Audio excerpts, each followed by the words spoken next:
pernikahan Nabi SAW dengan Aisyah yang masih muda, beliau menikahinya pada bulan Syawal dalam usia 6 tahun. Dan membina rumah tangga dengannya di bulan Syawal pada tahun pertama Hijriah saat berusia 9 tahun.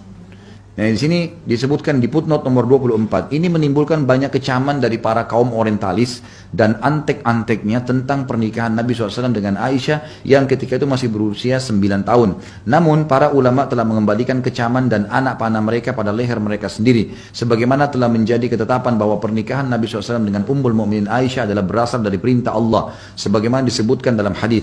Sesuatu yang berasal dari Allah, maka itu memiliki hikmah yang banyak dan besar. Di antaranya, Nabi SAW harus menikah dengan gadis belia agar ia bisa mengembang tugas dakwah dan menyampaikannya setelah kematiannya. Apalagi sudah dekat masa kematian Nabi SAW. Kan Nabi waktu menikah dengan Aisyah itu sudah di umur 53 tahun ya.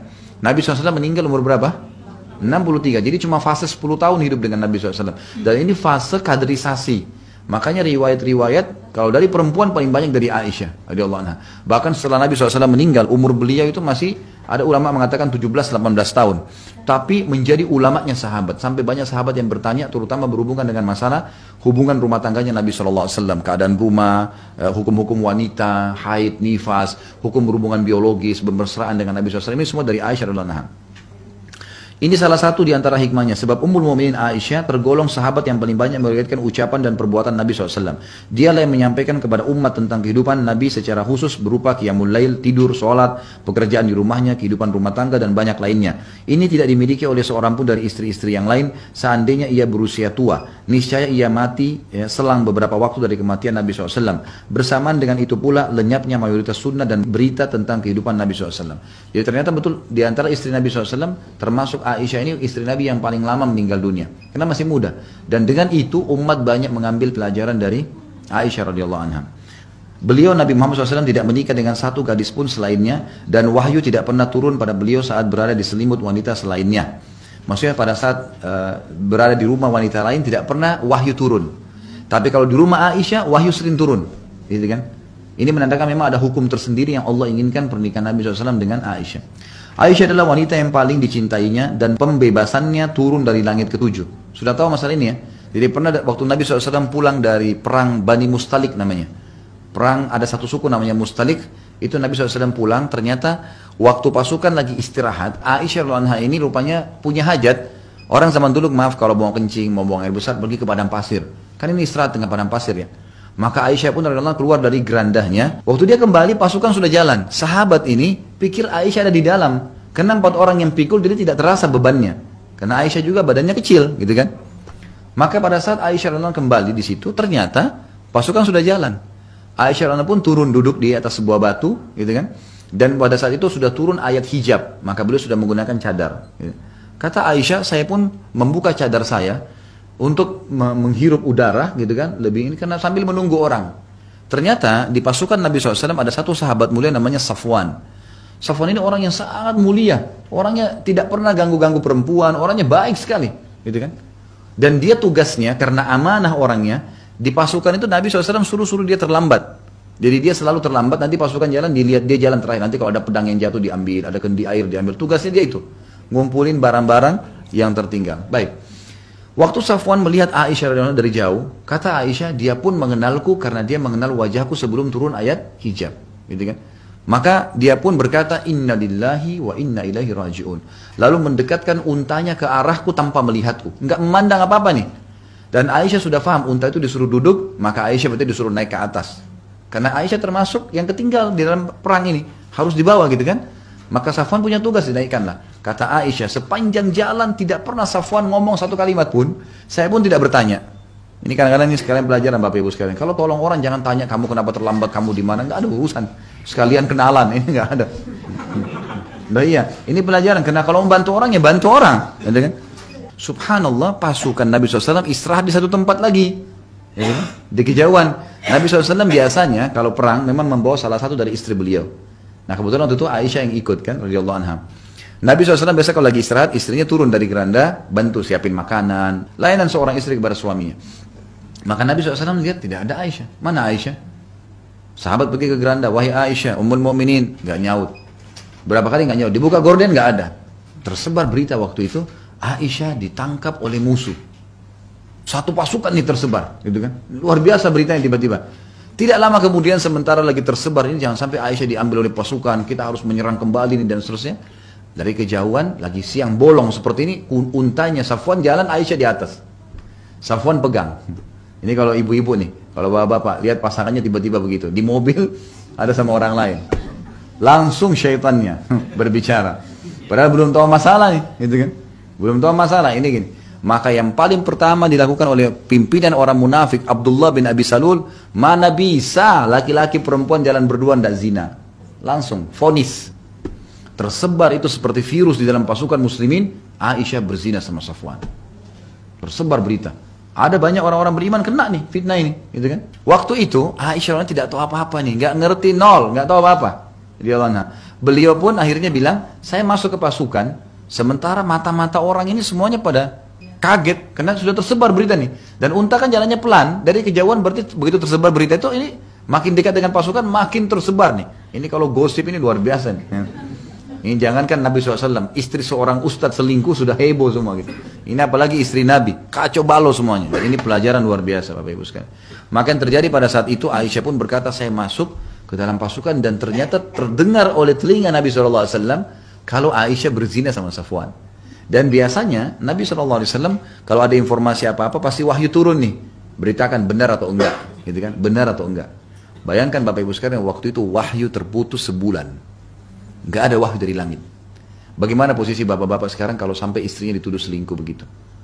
Ya kan? Orang buru-buru mengambil langkah. Lihat pelajaran buat suami, pelajaran buat istri. Luar biasa kejadian ini, gitu kan?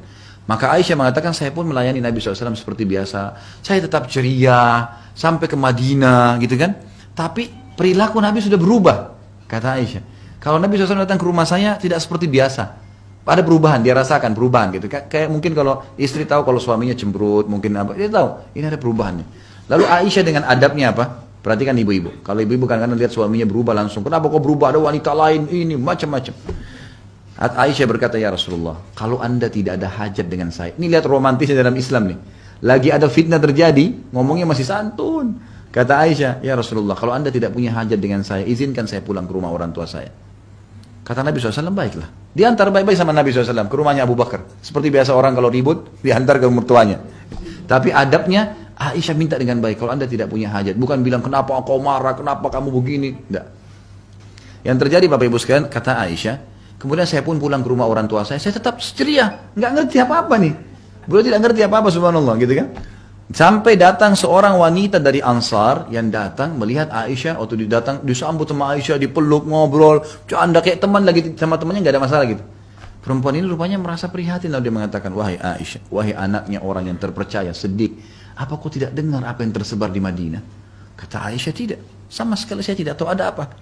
Mereka telah membicarakan sesuatu yang buruk tentang kamu waktu kau di atas tunggangannya Safwan. Telah tersebar berita kau berzina dengannya. Kata Aisyah, tiba-tiba seluruh tulang saya jadi lemas, jatuh terduduk di lantai dan menangis sambil berkata, apakah mereka menyebarkan itu? Kata perempuan tersebut, iya wahai Aisyah, mereka menyebarkan itu. Apa kau percaya? Dia bilang tidak, saya tidak percaya. Saya tahu siapa kamu. Tapi di Madinah ini, satu Madinah sudah dua kubu nih, yang percaya dan yang tidak percaya.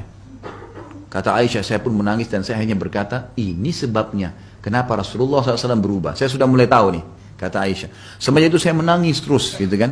Nabi SAW tunggu wahyu untuk memberitahukan ini benar atau salah nih, tapi sebulan gak ada wahyu. Nabi SAW coba beristihad, hari demi hari berdoa, belum ada datang wahyu. Sampai puncaknya setelah sebulan, Nabi SAW sudah pisah rumah sama Aisyah, gitu kan. Tapi mengunjungin iya, gitu kan. Tapi di rumah sih. Maka setelah disampaikan oleh wanita dari Ansar tadi, Aisyah sudah merasa tahu, oh ternyata ini masalahnya.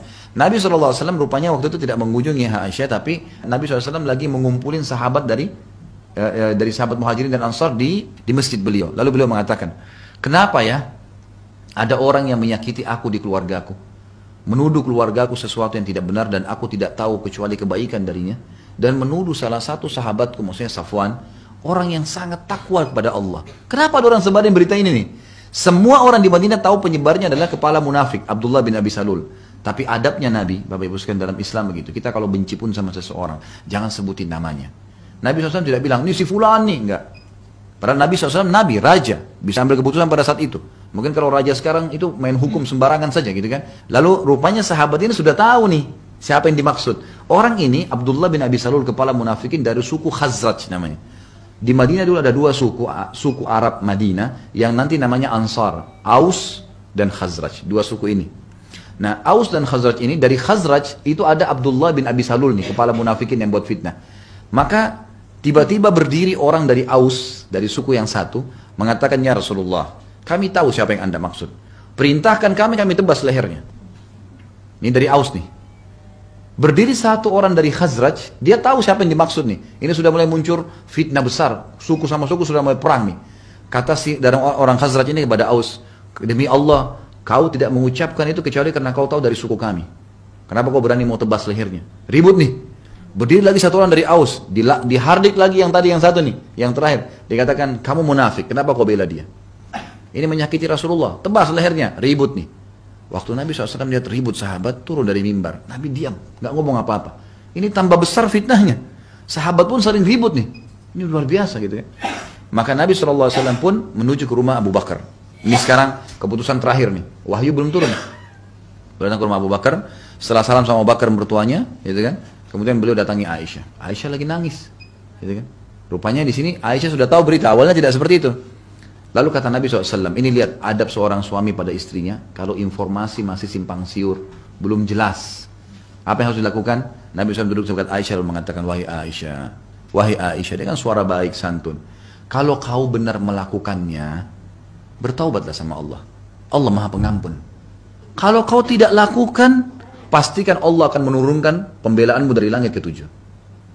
Aisyah bilang, tadinya saya lemas, nangis, berhari-hari gak mau makan. Ini sampai malu rasanya mau keluar rumah nih. Satu Madinah tahu kalau ada berita tentang zina.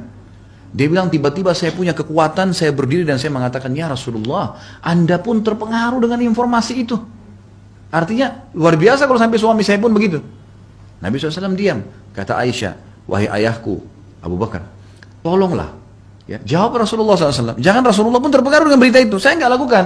Apa kata Abu Bakar? Ini ibu-ibu ambil pelajaran, subhanallah. Orang kalau kena fitnah, sabar, Tuhannya bersama dia. Kata Abu Bakar, wahai anakku, saya tidak tahu mau jawab apa Rasulullah. Saya tidak tahu itu benar atau tidak. Kalau saya bela kamu, kemudian kamu lakukan, saya salah. Kalau saya mengatakan kau tidak lakukan, saya tidak punya bukti. Madinah sudah fitnah, suaminya sekarang juga Nabi SAW diam. Abu Bakar pun ayahnya tidak mau bela. Dia balik ke ibunya, wahai ibuku, jawablah Rasulullah SAW. Jawab nih, ini fitnah besar. Kata ibunya sama Abu Bakar. Hai anakku, saya tidak tahu mau jawab apa Rasulullah. Saya nggak tahu ini benar atau tidak. Kalau saya bela kamu, sementara kau lakukan, saya berdosa. Tapi kalau saya tuduh kamu, saya salah. Nggak boleh. Gitu kan? Lalu Aisyah mengatakan, pada saat itu seluruh tubuh saya lebih remuk dari sebelumnya. Dan luar biasa saya merasa sudah tidak tahu harus buat apa. Sambil menangis dengan suara keras saya mengatakan, ya Rasulullah, demi Allah saya tidak akan tobat kepada Allah masalah ini. Karena saya tidak melakukannya. Saya tidak berzina, untuk apa saya tobat? Gitu kan? Lalu kata Aisyah, ya Rasulullah, saya hanya akan mengucapkan apa yang diucapkan Yaqub alaihissalam, ayah Nabi Yusuf. Pada saat Yusuf hilang, Allah menceritakan dalam Al-Quran, innama ashku bathi wa huzni ila Allah. Saya akan sampaikan keluhan dan kesedihan saya kepada Allah. Kalian semua tidak percaya, saya kembalikan kepada Allah. Pada saat Aisyah menyebutkan kalimat tersebut sambil menangis, maka Nabi SAW tiba-tiba menyudut ke sudut di sudut rumah itu. Biasanya Nabi SAW kalau begini ada wahyu mau turun. Maka beliau pun menyudut, lalu kemudian turun wahyu.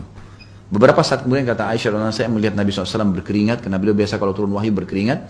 Kemudian beliau mendekati Aisyah dan berkata, berita gembira wahai Aisyah, Allah telah turunkan pembebasanmu dari langit ketujuh. Maka subhanallah, pada saat itu Bapak Ibu sekalian, Allah subhanahu wa ta'ala membela Aisyah dari fitnah tersebut dan sampai hari kiamat dikenang. Sebagaimana saya ceritakan sekarang ke Bapak Ibu ini, maka siapapun yang faham tentang sunnah Nabi akan membela Aisyah sampai hari kiamat.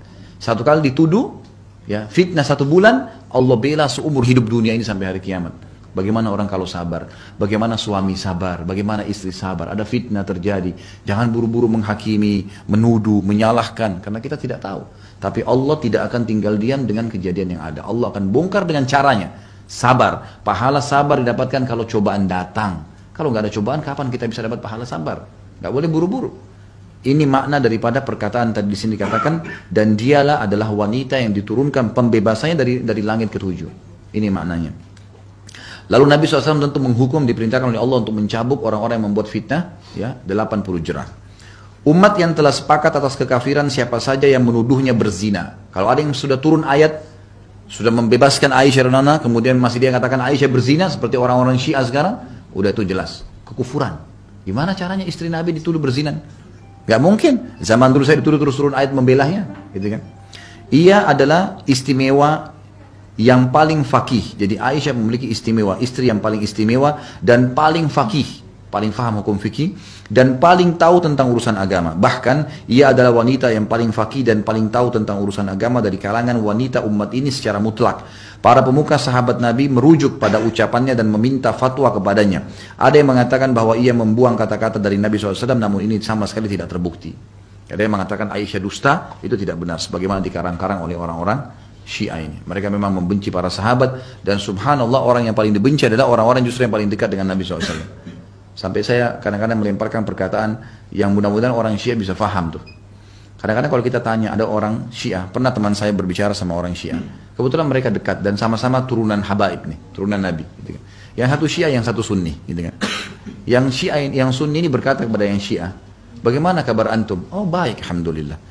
Bagaimana istri antum? Oh istri ana masya Allah sempurna, baik. Suka layanin, tidak pernah bantah, baik. Mertua antum bagaimana? Baik, alhamdulillah mertua tidak pernah bebani apa-apa. Kalau ada saya kasih, kalau enggak dia tidak apa-apa. Langsung si Sunni bilang, kalau begitu kamu lebih baik daripada Rasulullah SAW ya.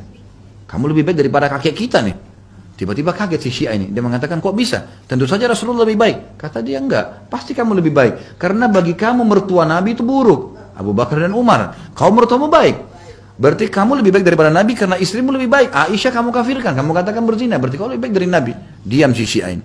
Bagaimana orang bisa mencaci maki Nabi SAW? Ya kan gitu. Saya saja kalau dihina mertua saya pasti marah. Gak mungkin. Berarti saya salah pilih orang dong. Gak mungkin kan gitu. Jadi ini semua pemahaman yang keliru radhiyallahu anha terhadap Aisyah radhiyallahu anha. Ini perlu diketahui.